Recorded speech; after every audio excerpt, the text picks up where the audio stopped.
यदि यही दशा रहा ना महाराज, तो जो पहले सनातन धर्मियों के साथ हुआ है, समय नहीं लगेगा वो होने में, ध्यान रख लो। इसलिए जाग जाओ और जाग करके अपने धर्म को कठिनता से पालन करो, मरना पसंद करो पर धर्म के साथ समझौता मत करो। आप लोग हरिश्चंद्र की कथा श्रवण किए होंगे ना, क्या शिक्षा मिला होगा। यदि आज के माता पिता कैसे हैं पता है, यदि बेटा का मन करता है भगवान की पूजा करने में, तो वो गांव भर में डिलोरा पेट देगी कि देखो जी मेरा बेटा पूजा कर रहा है, कहीं बाबा ना बन जाए। अरे शर्म करो, शर्म। तुम्हारा भाग अच्छा है कि ऐसे पुत्र मिला, ऐसे महाराज सुबाहु मरीच जैसे राक्षस नहीं पैदा हुए, परंतु वो एक देव योनि, मनुष्य योनि में ही देव योनि की प्राप्त कर सकता है। वो मनुष्य योनि में आता तो है, परंतु उनके माता पिता उसे असुर बना देते हैं, उनको वो संस्कार ऐसा देते हैं। तो ये कितना बड़ा दुख है बताइए। क्या आप नहीं चाहते कि आपके बेटा बेटी देश का नाम रोशन करे, देश की सेवा करे, आपका नाम रोशन करे, ग्राम का नाम रोशन करे, समाज में एक ऐसी धर्म का प्रचार करे और एक धागा में सब हम बंधे रहे, कहीं बिखरे ना। नहीं चाहते आप? बड़ा दुख होता है जी सच में कि हमारे हिंदू लोगों को क्या हुआ, जो अनेक रास्ताओं में भटके हुए हैं। हिंदुओं में एक विशेष कमी, एक कायरता कहो या नपुंसकता कहो या स्वार्थ कहो, मैं समझता हूं कि इनके जैसा स्वार्थी, इनके जैसा कायर, इनके जैसा महाराज नपुंसक कोई हो ही नहीं सकता। क्यों नहीं हो सकता? क्योंकि ये स्वार्थ के लिए अपने माता पिता अपनी जमीन को बेच देते हैं।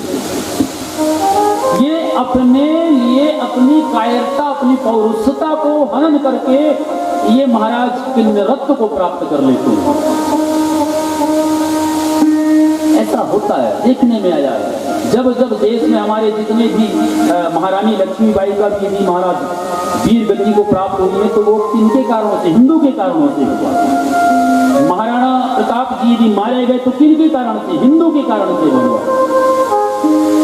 तो कायर कौन है, बेईमान कौन है? हिंदू है कि जो अपने धर्म को नहीं परिपालन कर रहा है और दूसरों को स्वार्थ के लिए बिना पेंदी की लोटा की तरह लुढ़क जाता है। अरे भैया, देश क्या कर रहा है, देश में क्या हलचल हो रही है, हम क्या कर रहे हैं? ये धन, ये वैभव, ये पैसा, ये कुछ काम नहीं आएंगे, ये सब धरे के धरे रह जाएंगे। अभी कोरोना में तमाम परिवार जिनके घर में दीपक जलाने वाला कोई नहीं है और करोड़ों अरबों की संपत्ति गिनती करो तो सारा महीनों लग जाए उनके धन को गिनती करते हुए, फिर भी खत्म नहीं होगा। क्या वो धन बचा सका उन लोगों को? जिस धन के लिए, जिस लोभ के लिए हम अपने धर्म को त्याग कर दिए, अपने ईमान खो गए, बेईमान बन गए। यदि जो माता, जो पिता अपने पुत्र पुत्रियों को सही दिशा नहीं देते, सबसे बड़े घातक और सबसे बड़ा शत्रु वो होते हैं। जो माता पिता अपने पुत्र पुत्रियों को धर्म की पाठ नहीं पढ़ाते, वो सबसे ज्यादा महाराज अधोगति को प्राप्त होते हैं। ये ध्यान रख लीजिए। तो ये नियम बनाओ। आप लोग बताइए, आपका घर, आपके घर में किन किन के घर में रामायण और गीता है? हाथ ऊपर करेंगे, जिनके घर में होगा वही करेंगे, बाकी के घर में नहीं। क्यों? क्यों नहीं है? क्या आप लोग मुसलमान हो, क्रिश्चियन हो, ईसाई हो, कौन हो आप लोग? जब आप अपने घर में, अपने धर्म के ग्रंथ का सेवा नहीं कर सकते, किसकी करेंगे? कुत्तों की करेंगे? किनकी करेंगे आप लोग? दुखता बात है कि नहीं बताइए। मैं आप लोगों से करवद्ध प्रार्थना करना चाहूंगा, देखिए मेरी वाणी से भी आप लोगों को चुभन हो रहा हो ना, तो उसे आरती में यही छोड़ के जाइएगा। और दूसरी बात, आप लोग आज संकल्प करें, आज अभी, कि कल का सूर्य उदय होने के बाद आपके घर में धार्मिक ग्रंथ हो, रामायण और गीता आपके घर में होना चाहिए, सभी के घर में होना चाहिए। और उसे सुंदर लकड़ी के आसन में पटाने कपड़े से बांध करके पूजा कक्ष में रखो, पूजन करो और नित्य प्रति पाठ करो और अपने बच्चों से कहो बेटा चलो 5 दोहा पाठ करो। जब वो राम जी के चरित्र को पढ़ेंगे तब ना उनके अंदर में संस्कार आएगा। क्या खेल खिलौना खेल रहे हो आप लोग, सिर्फ खाए पैसा खाए पैसा। वो कहावत जो बनी बाप बड़ा ना भैया सबसे बड़ा रुपया, तो रुपया में जो गए महाराज सब धर्म भी गया, ईमान भी गया, मानवता भी गई। और इनमें कमियां किसकी है? उन माता पिताओं को। जन्म दे देना कोई बहादुरी का काम नहीं है बहादुरी का काम? क्या कुत्ते बिल्ली जन्म नहीं देते बच्चों को? परंतु जन्म देने के बाद बिल्ली भी अपने बच्चों को सिखाती है अपना धर्म। आप लोग मनुष्य होकर अपने बच्चों को नहीं सिखा रहे हो अपना धर्म, तो आप अच्छे हो कि वो बिल्ली जैसे पशु अच्छे हैं? बिल्ली अपने बच्चे को 7 दहलीज पार कराती है ना, बताती है कि मेरा धर्म है, तुम्हें ये करना है बड़े होके। आपने क्या सिखाया कि तुम कैसे भी पैसे वाले बन जाओ, चाहे किसी के गला काटना पड़े तो काट दो, परिवार वालों के धन हड़पना पड़े तो हड़प लो, बेईमानी करना पड़े तो कर लो, क्योंकि आप अपने घर में बच्चों के सामने यही तो करते हो। और क्या करते हो? कभी भगवान का नाम नहीं, कभी प्रभु का चरित्र नहीं, इसका उसका यही तो घर में चलता होता है। कैसे मैं बड़ा आदमी बन जाऊं, कैसे मेरा नाम हो जाए। कौन नहीं चाहता इस दुनिया में बड़ा आदमी बनना? कौन नहीं चाहता कि मेरे घर ऐसी माया हो कि कुछ हो, पर उस माया में महाराज दीमक भलाई लग जाए। उस माया में कुत्ते भी सूंघ के उल्टी कर दे, उससे भी वो धिक्कार कर दे, हटा करके। और उस माया में वो लिप्त है मनुष्य, कुत्ते से भी ज्यादा। जैसे कुत्ता हड्डी में लिप्त हो जाता है ना, ऐसे ही वो मनुष्य उस वैभव में लिप्त होकर चबाते रहता है, जिससे वो सूंघ करके कुत्ता भी उल्टी कर दिया, उससे भी धिक्कार है, छोड़ दिया। तो आप लोग करेंगे ना, आप लोग अपने घर में धार्मिक ग्रंथ लाएंगे ना, जो लाएंगे वो हाथ ऊपर करें। जो अपने घर में धार्मिक ग्रंथ रखना चाहते हैं, वाह क्या बात है। बाकी लोगों को धार्मिक ग्रंथ की जरूरत नहीं है ना। देखिए दुख होता है क्योंकि आप सब हमारे अपने हैं, आप लोगों से हम सब अलग नहीं हैं, हम सब एक हैं, हम सबको एक ही जगह जाना है। तो अपने धर्म को पालन करते हुए चलें। देखो ये मदालसा मैया कितनी सुंदर नीति की पाठ पढ़ाती है। आप जब तक गीला बांस से जैसे चाहे मोड़ लो, जो आकार देना चाहे दे सकते हो, पर सूखने के बाद बांस मुड़ता नहीं, टूट जाता है। इसी तरह से आप पंचवर्षाणी लाड़े, 5 वर्ष तक लाड़ दो, परंतु अतिशय नहीं। केवल एक ही माता पिता के घर में पैदा नहीं होता है बच्चा। कितने माता पिता मिट्टी में मिल गए हैं? पंचवर्षाणी ताड़े उपरांत 12 वर्षाणी ताड़े, तब ताड़ना करो। 5 वर्ष 0 से लेके 5 वर्ष तक में जो आप उन बच्चों के साथ करोगे वो जीवन पर्यंत उनके साथ रहेगा, ये ध्यान रखना। और यही वो प्राथमिक पाठशाला घर है। प्राथमिक पाठशाला घर यदि आप जो बच्चों के साथ यदि आपस में आप लोग लड़ाई झगड़ा कर रहे, चाहे सास बहू का हो, चाहे पति पत्नी का हो, और बच्चे सुन रहे हैं, वो सुन नहीं रहे, पढ़ाई कर रहे हैं, वो सीख रहे हैं। तो ये ध्यान रहे कि छोटे से बच्चा को इग्नोर नहीं, जैसे बड़ों के सामने मर्यादा करते उससे कहीं ज्यादा मर्यादा छोटे बच्चे के सामने करो, क्योंकि वो सीखने वाला है। उसको सुंदर नीति की पाठ पढ़ाओ। 5 वर्ष तक यदि आप सुबह से लेकर शाम तक बच्चों को दुलार दे दे के सुंदर धर्म की पाठ पढ़ाएंगे ना, वीरता की पाठ पढ़ाएंगे ना, पौरुषता की पाठ पढ़ाएंगे ना, तो वही जाकर के महाराज एक लोहे पुरुष बन करके तैयार हो जाता है। वो कायर नहीं होगा, और ये भूमि उसका है।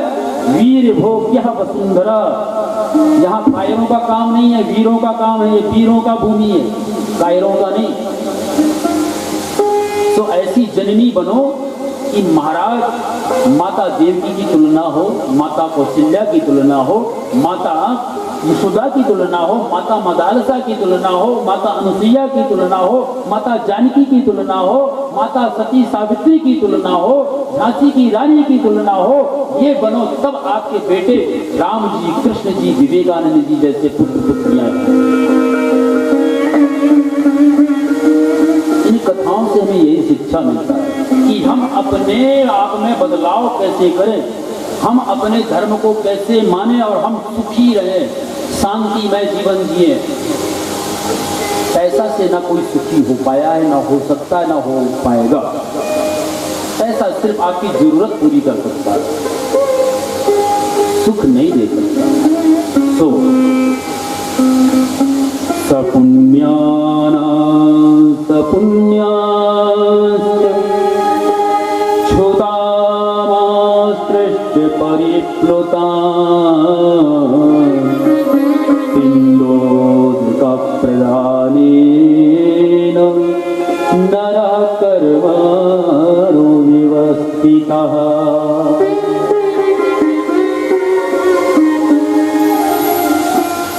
मनुष्य कर्म मार्ग पर तटस्थ होकर के यदि वो अपना कर्म निष्ठा से करता है तो उसे कोई तीर्थ, कोई धर्म में, किसी मंदिर में भी जाने की जरूरत नहीं, तब भी उसकी मुक्ति हो ही जाएगी।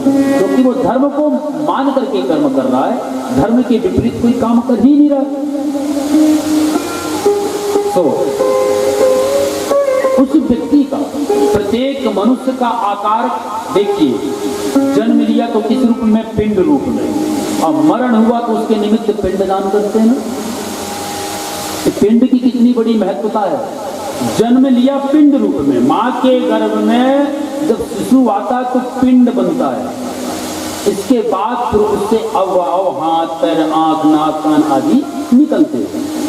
सर्वप्रथम उदय किसका हुआ? पिंड का। तो जन्मानि पिंड,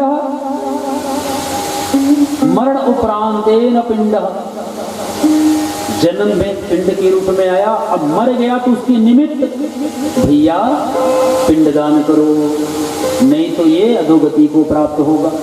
इसने जाने अनजाने क्या शुभ अशुभ कर्म किया, जाने अनजाने ये व्यक्ति दान धर्म किया कि नहीं किया।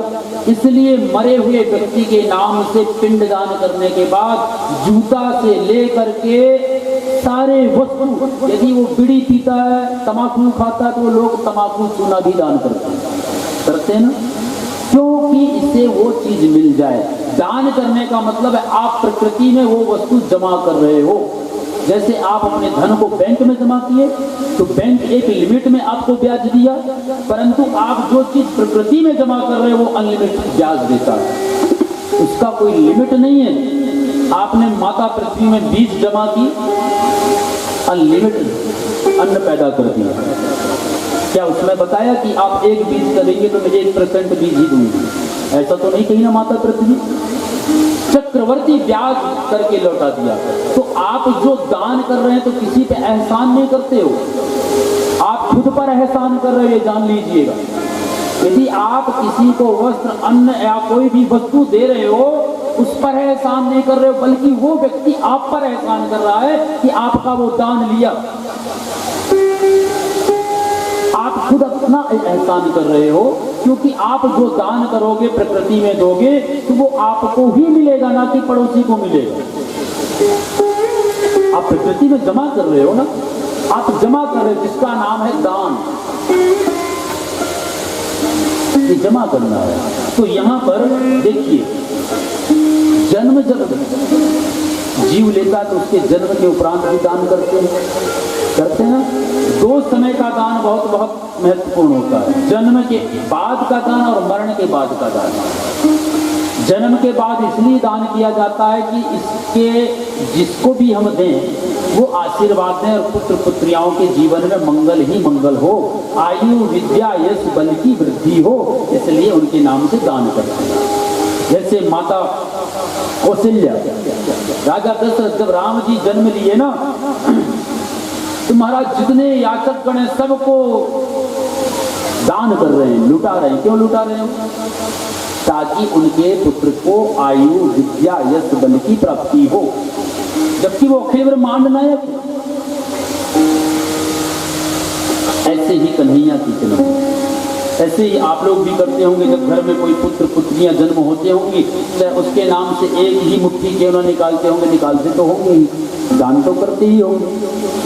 इसीलिए दान किया जाता है कि ये नया जीव है, इसके जीवन में कोई भी ऐसी आपदा न आए, ये सुख से जीवन आगे बढ़ाए, आयु भी बढ़े, विद्या भी बढ़े, यश भी बढ़े और कीर्ति भी बढ़े।